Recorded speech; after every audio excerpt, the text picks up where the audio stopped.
Hello everybody, TEC here, and welcome to week 8 of TEC. I don't know if I'm actually playing the game at this stage, but I'm getting this bit recorded in advance, so in case I do play, this bit's here and I've prepped properly by doing this.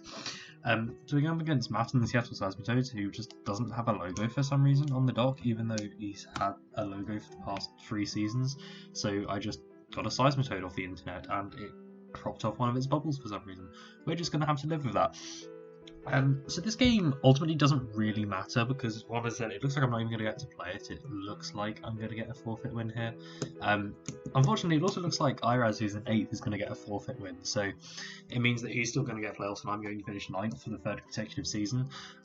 So that's just really unfortunate.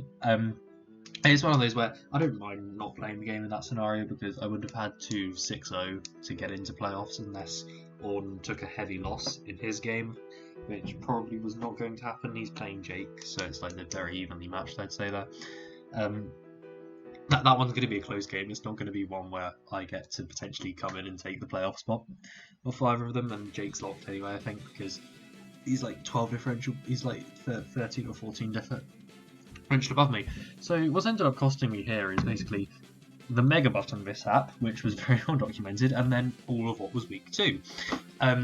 But that's not what we're here to talk about. We're here to talk about going out on a high and going 4-4 again, which is really not a bad result. I just need to stop turning my brain off some weeks, and even if I still lose games, the fact that I don't really badly lose them is going to help differential, and it's going to actually get me into playoff one of these days. So, that's the thing.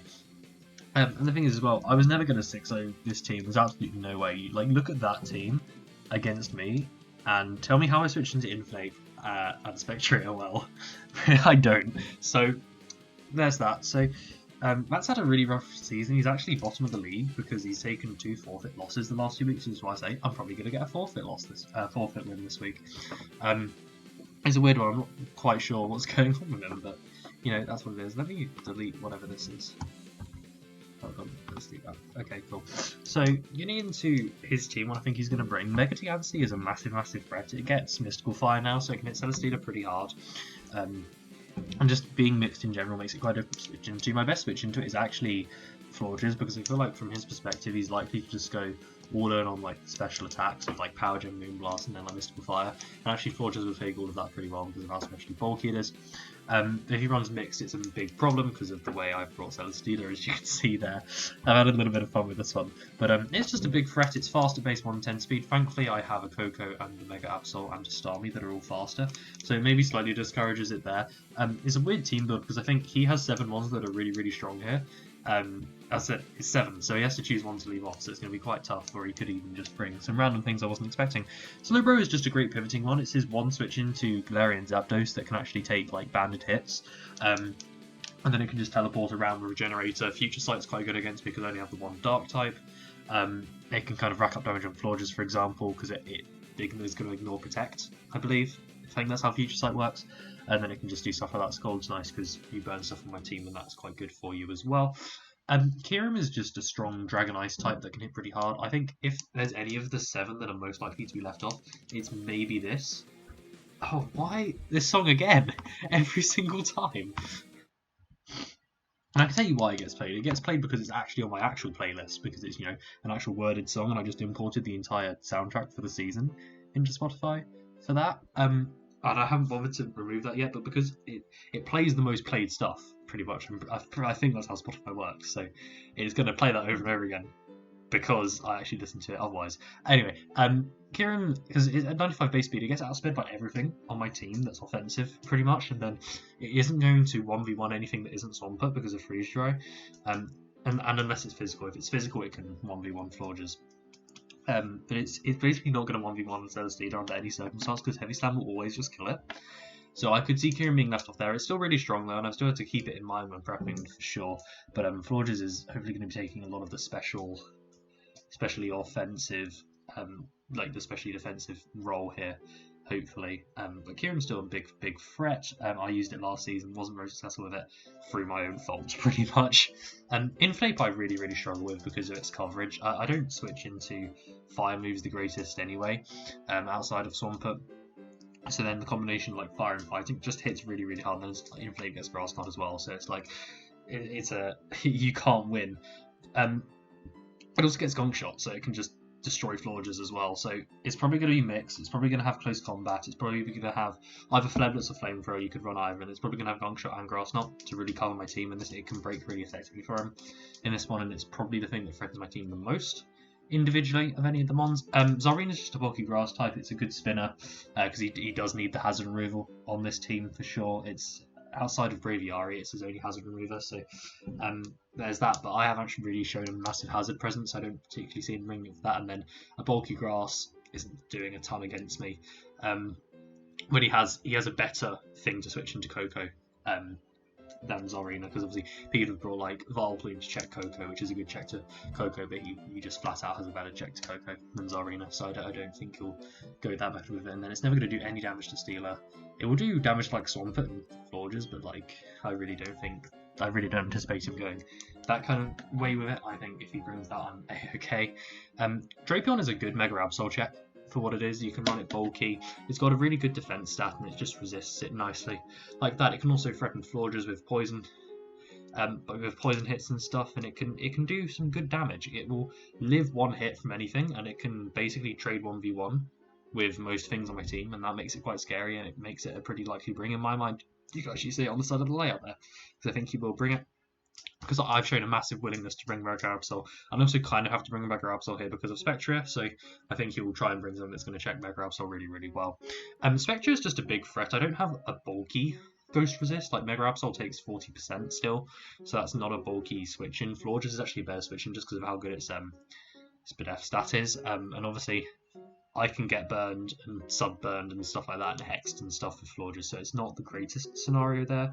I will probably just hard go Absol the first time, and the idea of this match is I am going to 100% lead Absol, and I have Protect on my Mega Absol, and I'm going to 100% make sure I get the Mega Evolution off, so I can go hard Absol on Spectra and not risk any burn. That's kind of what I'm thinking there. So I'm definitely going to do that because Spectre is a big, big threat.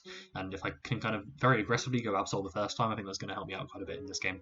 Because it's a game where he's got a very, very offensive team, to be fair, which is why this is true. But it's a case where with this team, it's like kill or be killed. With both of our offenses kind of just go in. So it's like, it's one of those. Stunfisk I actually do think he brings because it's a really, really good Coco check. If you just put some Spadef on it, it's going to take literally, you can even run it mixed and usually Brave Birds really well as well. It's literally going to take anything that Coco wants to do really, really well. Like, it's insane. It's like surprisingly good, but I have actually tried to take advantage of Stunfisk for my big game plays in this one. Braviary is just a pretty standard flying type that could be okay if he wants to try and like CC into Steeler or something like that, or try and run a Scarf set, which could be quite good, but I'm not massively anticipating of it when I think he has 7 really, really good mons, and Braviary kind of doesn't massively fit in for me, because I think from my perspective I would rather bring Kiram, Infinite, Spectra and Drapion and Mega Diancie over Braviary to this matchup, personally. That is just me, you could bring whatever. Same thing kind of goes for Scavalier. It's not brilliant here, it doesn't check anything specific, although it will take hits from most stuff fairly well.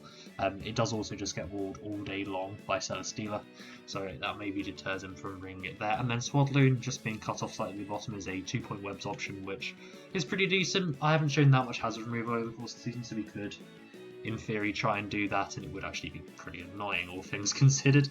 But hopefully he doesn't do that. I don't think he'll do that. And even if he does do that and he leads it, I'm leading Absol anyway, so I would just bounce his webs back. So that's kind of not too bad if he wants to like lead webs or something. That could be an option. So the 6 I think he brings, as I said, I think there's 7 ones that are really, really good for him here, and that's Diancie, Slowbro, Kiram, Infinite, Drapion, Spectra, and Stunfist. So I think 6 of those 7 come, unless he's trying to mix it up and just bring some memes for the last week, in which case I could very easily see Braviary or Offensive Zarina or like some kind of a Scavalier or Swadloon as well. I could see any of them in that scenario, but I think if he really wants to take this seriously and not get relegated, which I'm not sure how he feels about that, he said a couple of times he wants to go to Doublade, although that wasn't this season to be fair. But yeah, it's one of those. I'm not sure how much he cares about this match, so I've treated it as if I care a lot, because I think he will. I think similar to my game at the end of last season, I owe it to the people who are fighting relegation to take this game seriously because it has an impact on them.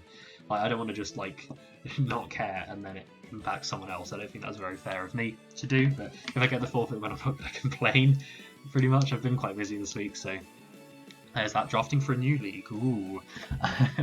They're getting into my team, what I'm bringing. Starting off with Coco here with the Magnet, with Thunderbolt, U-Turn, Dazzling and Roost. I have to go max speed. Well, I don't have to, but I've gone max speed here to speed tie Spectra.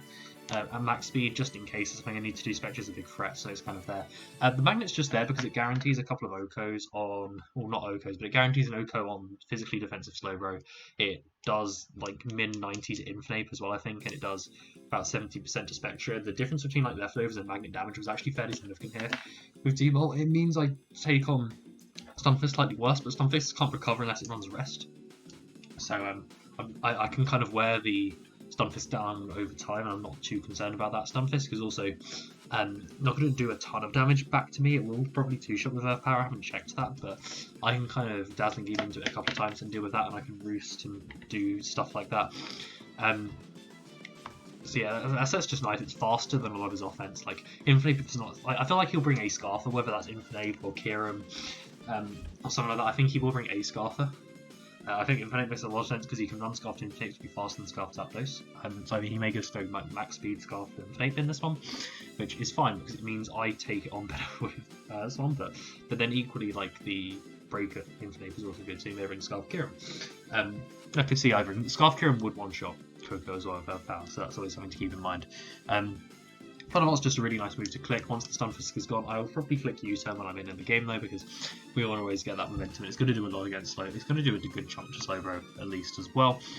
I'll come back to Celestina later because I will talk about it at the end. I think that should be cut off. Hold on, let's go to that. So Galarian's up this coming Scarfed again. I have outpaced Max Speed Scarfed Kieran just in case, because if it is like Scarf Back Speed Kieran, Ice Beam can just do a good chunk of damage to a lot of my team, and I don't really want to mess with that.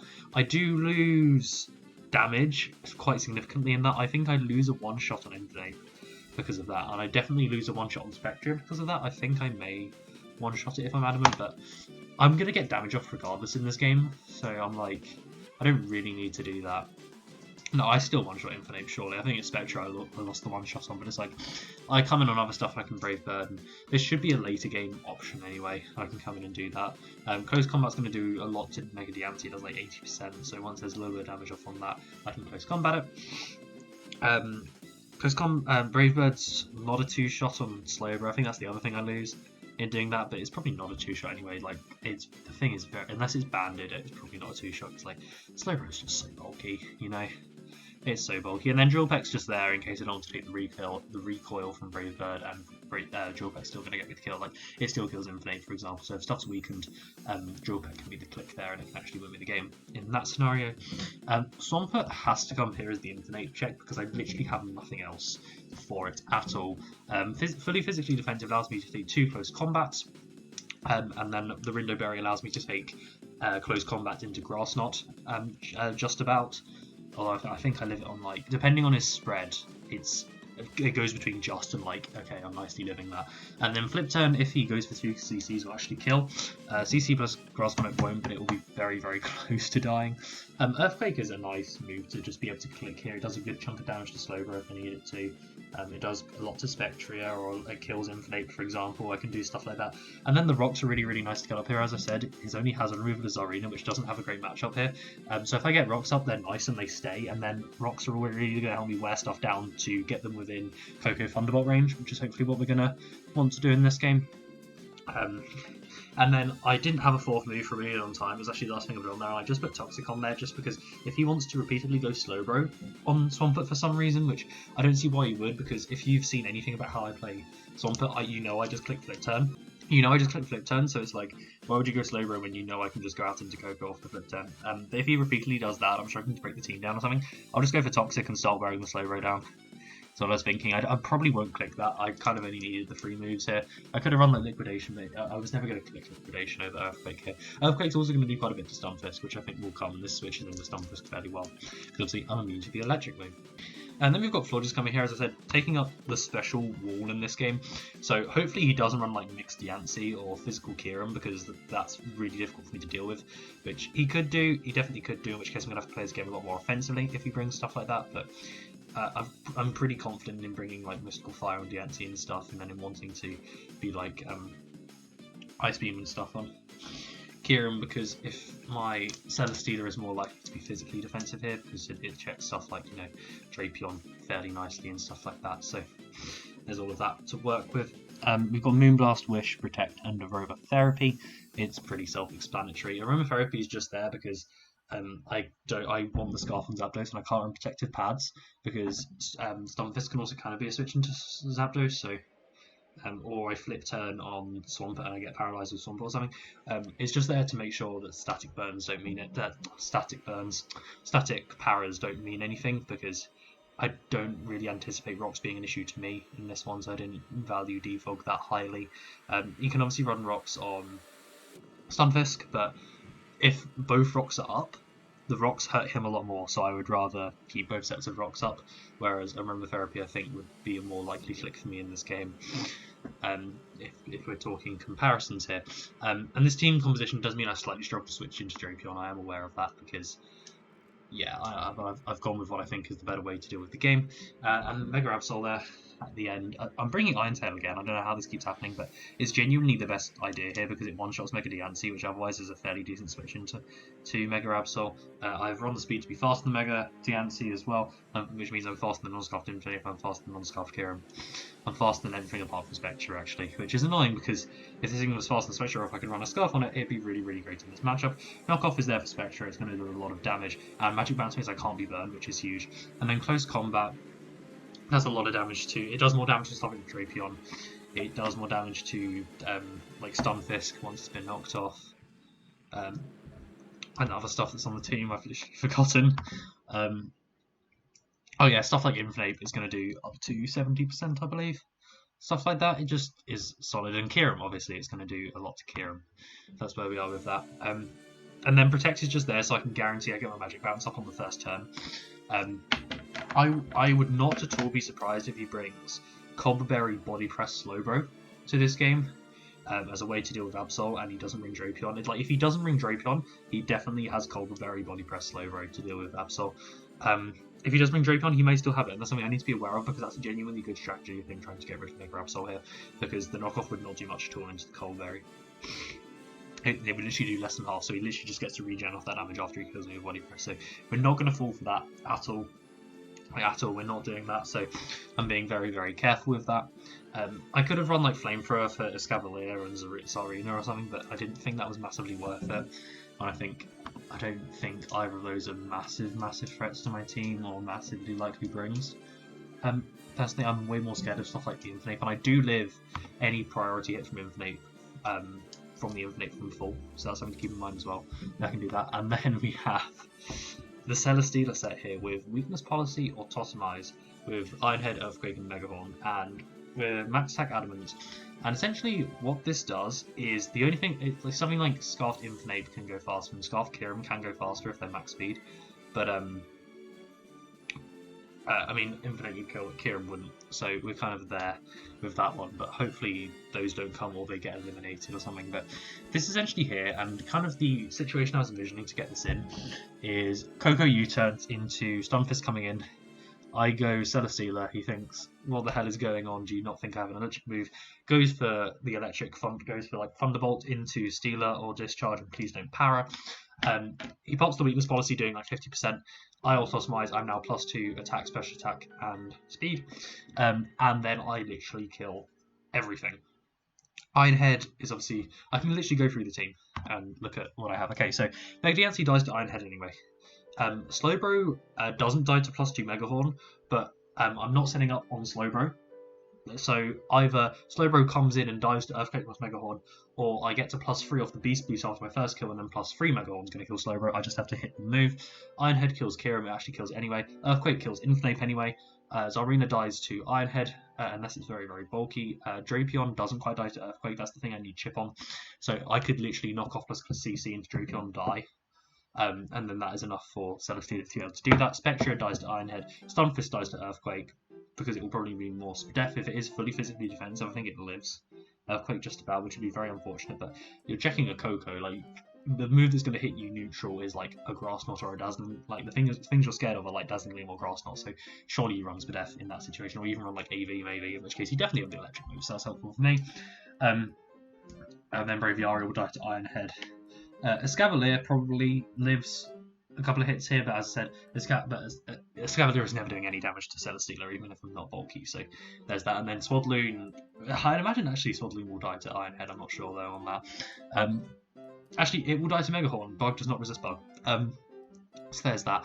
And I kind of immediately looked at the match and was like, okay, so what do I need to check here? Okay, Celesteela can be the physical one. It checks Drapion nicely, it checks Zorina nicely, it can deal okay, it can switch in okay on like Mega Diancie and Slowbro and stuff like that. And I was like, wait, offensively, Celesteela is really, really good here, and all I needed was the speed. I don't even need the +2 attack in certain scenarios to be able to sweep. Like, as I said, Diancie dies anyway, Kieran dies anyway, and it's got a bit of chip. And it is literally Rocks plus Iron Head is enough, which is where Rocks are quite nice as well. Inflame dies to Earthquake anyway, unless it's got a ridiculous amount of HP. Zarina, if it's offensive, dies anyway. Drapion gets 2-shot by Earthquake anyway. Spectra dies anyway, I think. Stunfisk gets 2-shot anyway. Braviary dies anyway. Like, so much stuff just flat out dies to one hit from Celesteela, even if it isn't boosted. That offensive Celesteela is really, really good here, and it's like kind of a heat set, but at the same time, it's actually my best way to try and win this game, and it's my best shot of actually getting that 6-0 I need to get playoffs. So I thought, why the hell not go for it in a fun situation here? I basically come 9-5 away. Although I think Palsy can win and then get 9th, but 9th 10th, you miss playoffs. That's the point. It's about the same thing, and I kind of. It's two mistakes, well, and week 2 was more of a calamity of errors, but it's that one mistake week 4 that's just really cost me, and it is what it is, you know. So there's that. So I'll see you guys in the battle if it happens. Okay, so looking at preview, I just need to change the Drapion out for Kieran. As I said, 6 of that 7 have come, as I said in team preview. No Drapion means that I 100% am expecting Culverberry Slowbro with body press. I feel like that is definitely what that is. Hopefully that's gone back to the same place. Almost, that was close. Let's just move down a bit. Cool, and then extend up. Cool. So we're obviously always going to be leading Absol here, but not too surprised by what he brought. I definitely think that Slowbro is going to have a trap for Absol. Would not be surprised at all. Which is why it's quite nice to actually have Protect to actually be able to scout for that as well. And then no surprise to the Stunfisk. So my Celesteela plan is in full swing. I almost kind of wish I had a special Celesteela. Although I didn't calc it fully against like Stunfisk and stuff, because kind of I immediately discounted it because, you know, Drapion isn't going to take much from stuff that isn't Earthquake. So, you know, there's that. Oh, someone needs to get Porygon.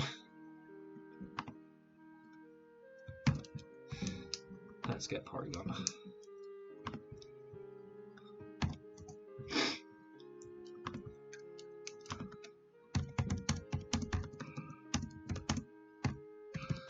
Yeah, so essentially where we're at is it looks like I'm going to need a 6-0 to make playoffs, so it's probably not going to happen. You know, I can always try. But Absol is dedicated lead here. He actually leads Spectra here, so this is the exact situation that I wanted Protect for, because now he can't Willow me. He actually just goes hard Stunfisk immediately, so that's interesting. That is very interesting. Maybe trying to get a static.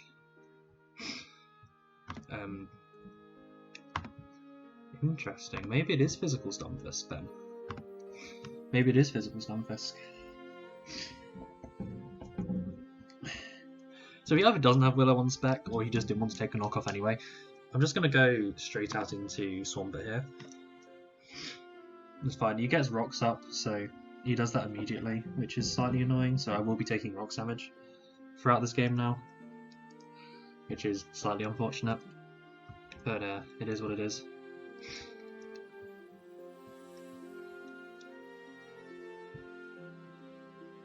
Actually, low key, show me the switch into an earthquake on his team right now. I assume it's like a more physical Stunfisk, because that appears to be the way he's gone with it. Against like Swampert. Earthquake's gonna do that half, but I'm faster, I think is the only thing. I mean, he doesn't go for an electric move in this scenario, right? He's either gonna like Toxic or he'll swap, so I think my flip zone's pretty safe. He'll go into Slowbro, so he actually does that immediately, which is interesting. Okay, so we see Helmet. So it's not Colder.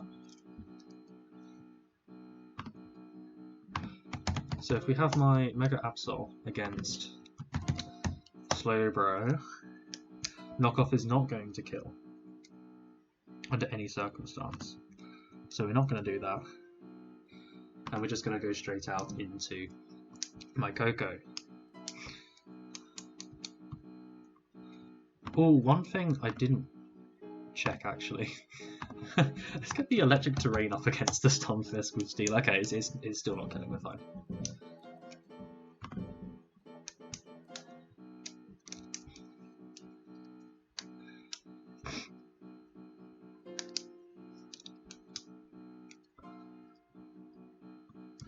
He'll probably go into Stunfisk here. I'm just going to U-turn. Yeah, he'll go Stunfisk, so...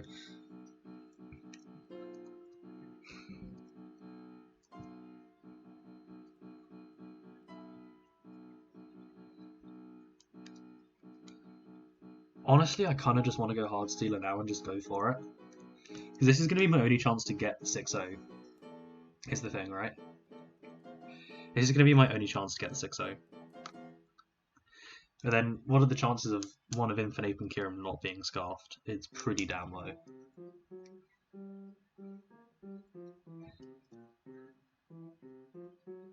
I'm going to go for it though. We're here for fun. We're here for fun. I'm going for it. We see lefties on Stunfisk.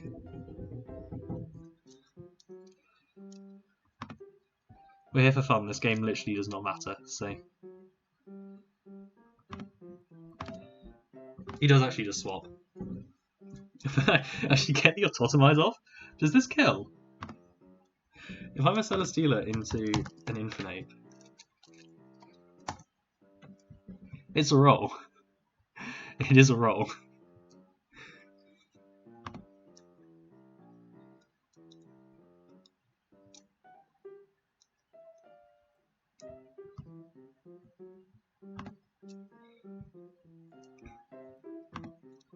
He would kill me back though, I don't really think that's worth it.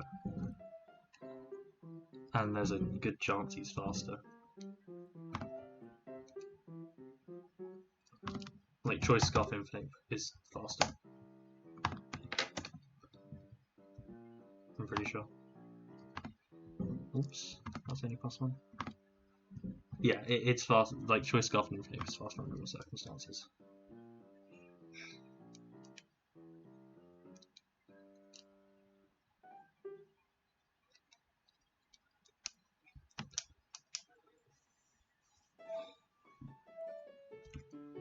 I think I should save this, because it could also be like a Sugar Berry as well. I don't want to mess around with that, because it could just be Sugar as well, that's the thing. If he Grass Knots, that's a great play. He's Stone Edges, so I would have lived that, and I would have been able to Earthquake into that. So that's slightly annoying, but it is what it is.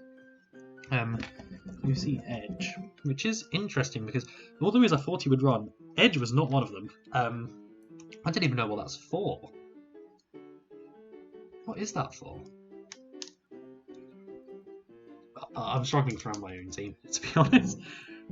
But Articuno would die to... I don't know what that's for, if I'm honest. I don't die to Grass Knot here. I'll just go into Slowbro again. So I'll take Helmet again.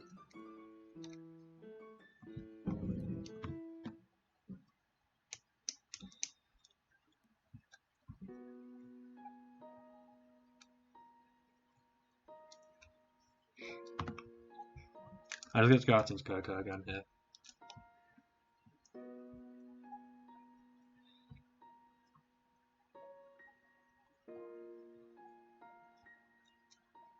And I'll just U-turn again. He goes out into Stunfisk again, so this is all fine.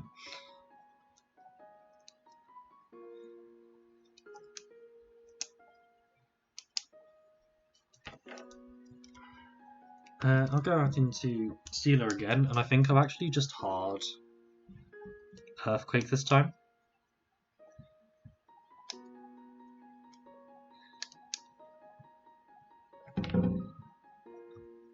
Because if I'm neutral Stealer against a Slowbro, Megahorn's still doing quite a lot.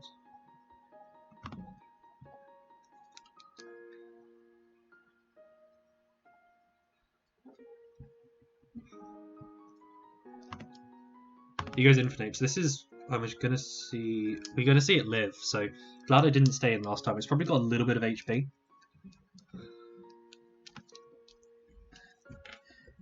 Is why I didn't want to do that, because it was, that roll was on like 4 HP. That's all that roll was on.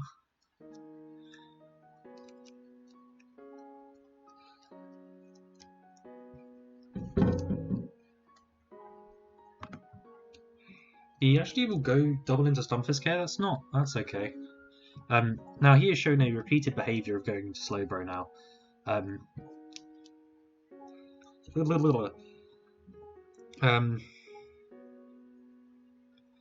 actually going to get my rocks up here. Yeah, I'm going to get my rocks up. And then I'm going to Toxic into the Slowbro, just to wear it down. He'll teleport, we'll go Infinite, which dies to rocks. Really? What?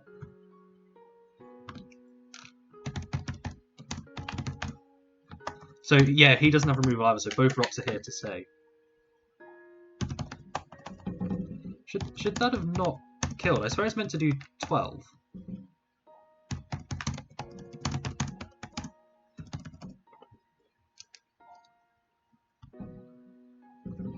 I swear that Inflame should not have died there. Oh, it rounded down?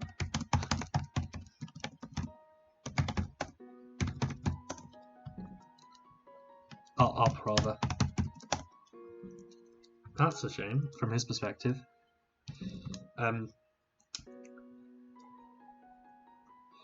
Now, what I don't want to do is, if I just go on an Absol here, and if rocks are up, and we have a Spectria,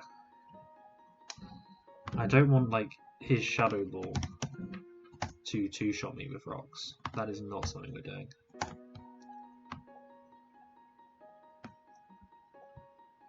Oh, it does, yeah. But if he goes +1 from Grim Nay, or I just go Zapdos, which doesn't kill it actually, so we're not doing that. Yeah, I take a +1 hit because Stealth Rock's going to do 12. So yeah, that's fine.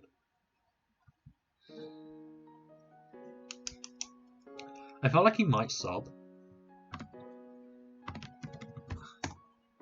And my Flip Turn does break sub, so...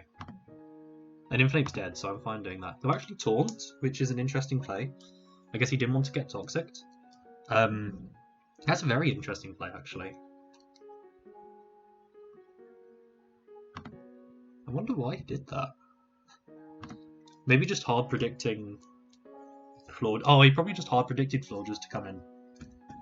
Which, that is actually a good bring for Florges. To be fair, I like that as a bring for Florges.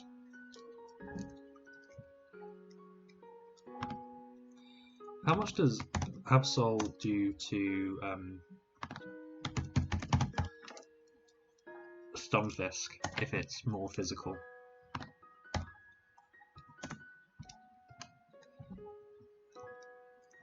Knockoff's doing a decent chunk and it can't recover.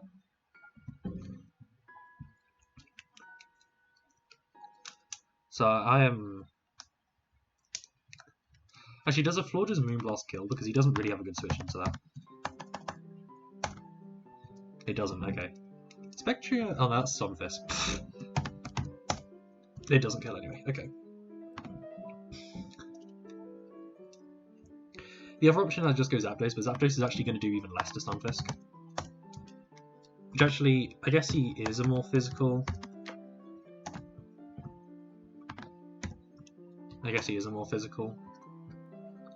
Because then he actually takes hits from Zapdos pretty well. So yeah, I'll just make the safe play and go Absol here.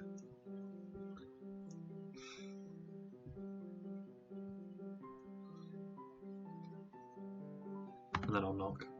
He'll actually go Diancie, so... Am I going for Iron Tail right now?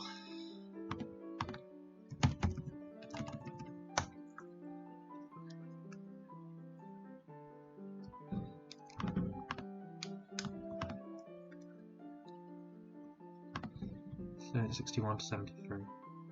That's all minus defense though. Yep, we're Iron Tailing 75%. He actually switched Slowbro to Scout for it. I did hit it though.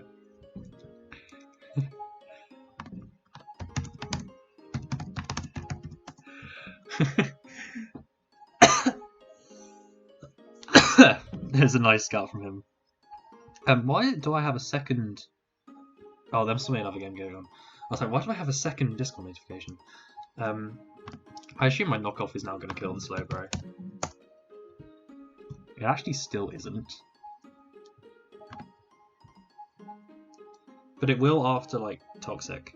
So I'm actually fine doing that, to be honest. Because Zapdos kills Spectria from here.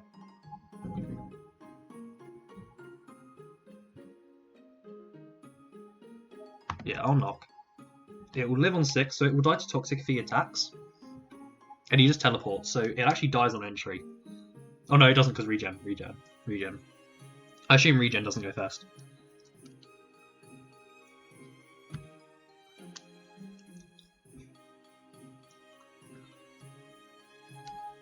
Yeah, I assume regen doesn't go first.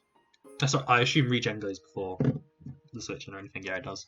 Okay, so he'll get his recovery back off here. But actually, you died to an Earthquake from Swampert right now, I think. Oh, it's 20 to 24. So it's a roll. But I'll go for it. Yeah, we get it. Okay, that's awesome. That's a big thing gone. Swampert putting in a lot of work early here. Did it get the kill on Inflate? I think it did. Again, I don't massively care about this being alive, because I can kind of overwhelm Stunfisk. I can just knock into it with Absol, and then kill it with like a combination of Zapdos and Stealer, so I'm not too concerned.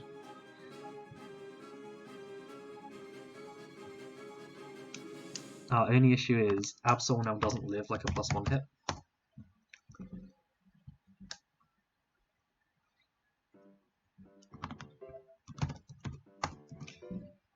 If it's like... we haven't actually seen an item, have we? No, so it's probably like Orb or something, so it's probably more offensive. Or it's Colbur, it could be like a Colbur. But even in a best case scenario, a Shadow Wall here, if it goes +1 against Absol, is going to kill. Because I'm at half. Because I took damage from Helmet. So I really don't want that to be the situation I'm in.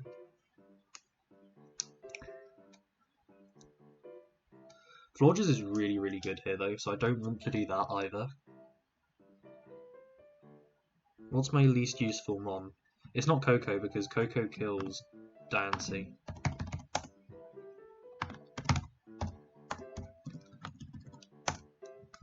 Actually, it doesn't. So I guess Coco is the least useful here. Does Coco take a Shadow Ball?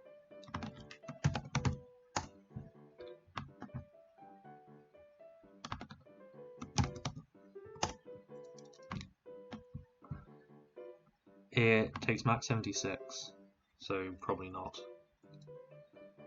So that's a bit stupid if I do that, to be honest. I'll just flip turn, and he actually taunts again, so Swampert is putting in a lot of work just kind of sitting here. And I think that means my U-turn from Zapdos is going to kill, and that makes that a safe play. No, never mind. Okay.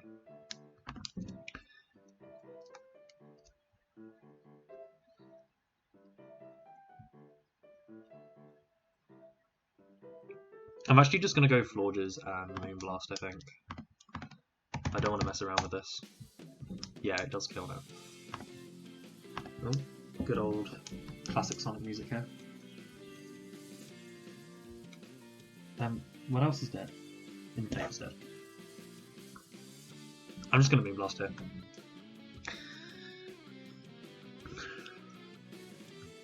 Yeah, he'll just Shadow Ball, get the damage off. I need to. This Death Drop's kind of annoying, but Spectre will go down here. There's still a chance. There is still a chance.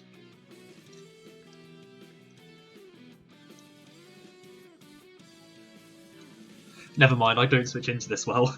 I do not switch into this well right now. I don't switch into this well right now. Yeah, I don't. Because I'm -1 Spadef. That Spadef drop was actually kind of annoying because now he can kill me, I think.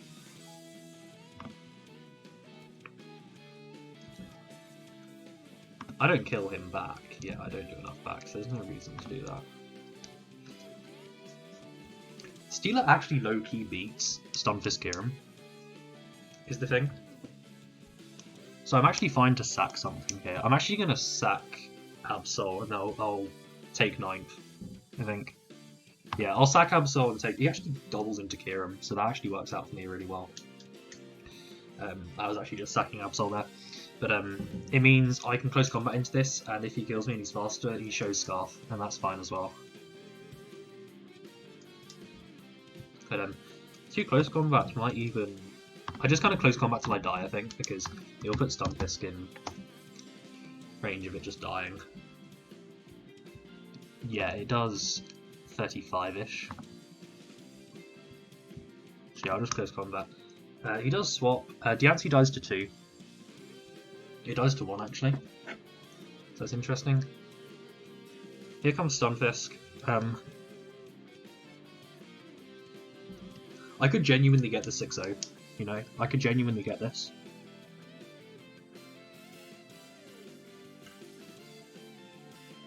If Stunfisk doesn't have Toxic, I can get this.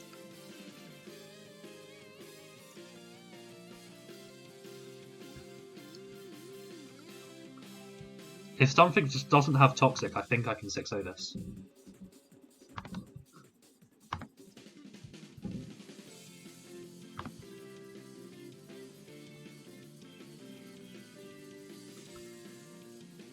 But I don't want to... I do just kind of need damage on it though, realistically.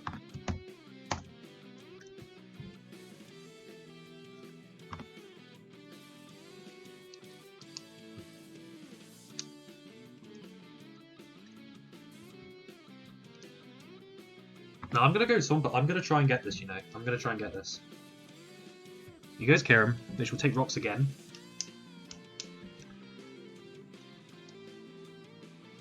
Now I get to go Florges on this. He'll actually go back into Stunfisk, so this is fine. I'm just going to Wish. He'll go Kirim, which will take rocks again, so it might have Roost. I think the way he's playing this, it probably has Roost. It probably has Roost. If it's physical Kirim, which, you know, that is a thing. I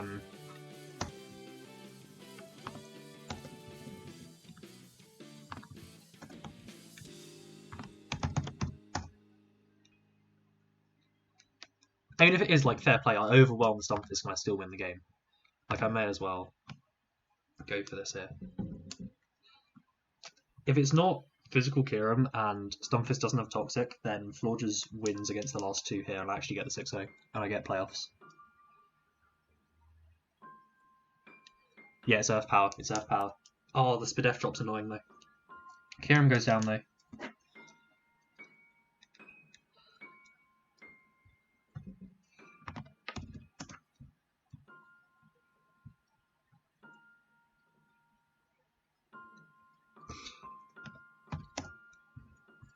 Okay, so he's just told me for the sake of the speed of the game, he's all status, so he's just going to spam rocks, otherwise we'd be here for quite a few more turns, so I'll just Moonblast till he dies, which I appreciate that, he's trying to save us time there. And somehow, I've just made playoffs. Somehow. Somehow, I just made playoffs. Oh my goodness.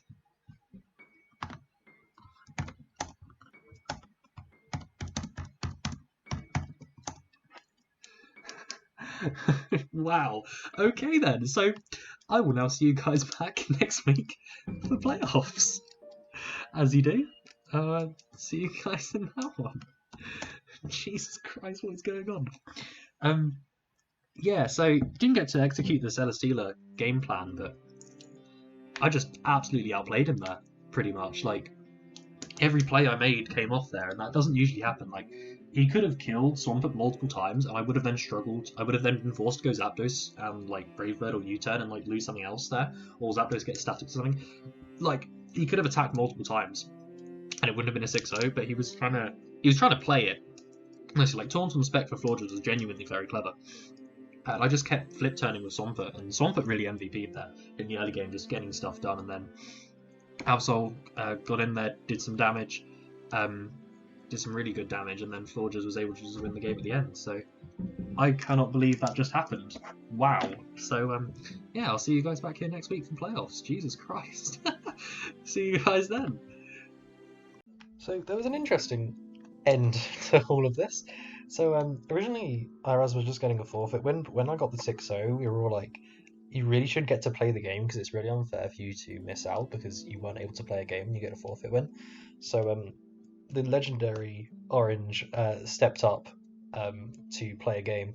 He lost the game 5-0. It was a really cool Hydreigon set. I actually watched it. Of course, then I was like, oh well, I've come ninth again. There goes Iraz. He deserves it in the end. He beat like Chug and stuff. Chug's one loss at the top. So then Ord and Jake played as the other one, and Ord needed to get 4-0'd, and I actually still made it. And when you know it, it was a 4-0. So in the absolute roller coaster of emotions, I had no chance of playoffs. Then I was in playoffs. Then I was out of playoffs, and then I was in playoffs again. So that's always fun. So next week, going up against Chug again, who I literally just played last week. So that's going to be interesting. So yeah, see you guys for that.